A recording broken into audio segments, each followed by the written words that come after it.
If I had written a formula up that worked every week and every month and every year, it would stop working. Fortunately, this formula is not so great.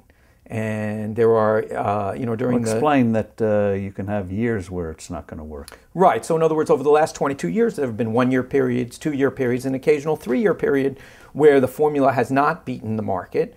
Most people give up on a formula that hasn't beaten the market for the last year or two. I sit on a couple of endowment boards, and there are some studies that clearly show that you can predict 90% of the money flows just on who did well last year. And that's where their money goes. So there's two reasons. One, the formula doesn't always work, even though it works over long periods of time, because when you think about it, what I think you're doing is buying above average companies at below average prices.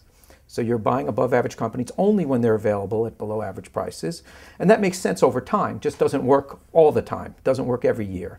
The other thing is, if you actually look at the names that you're buying and you read the paper, you wouldn't buy any of them.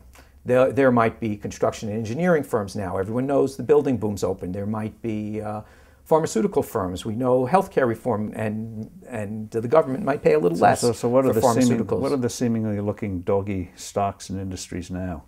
Well, right now, still a lot of, there's consumer stocks, there's construction and engineering stocks, there's healthcare related stocks, there's pharmaceutical stocks, a number of retailers with question. There actually, if you go through the whole list of top-ranked companies, there is a reason, and you know it because you just read the paper, why you wouldn't buy any one of them.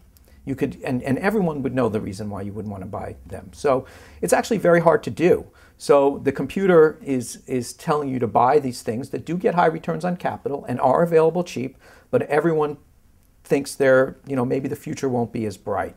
But what happens in reality is only about 60% of the companies actually end up outperforming. You're not sure which ones are going to, but you didn't pay much.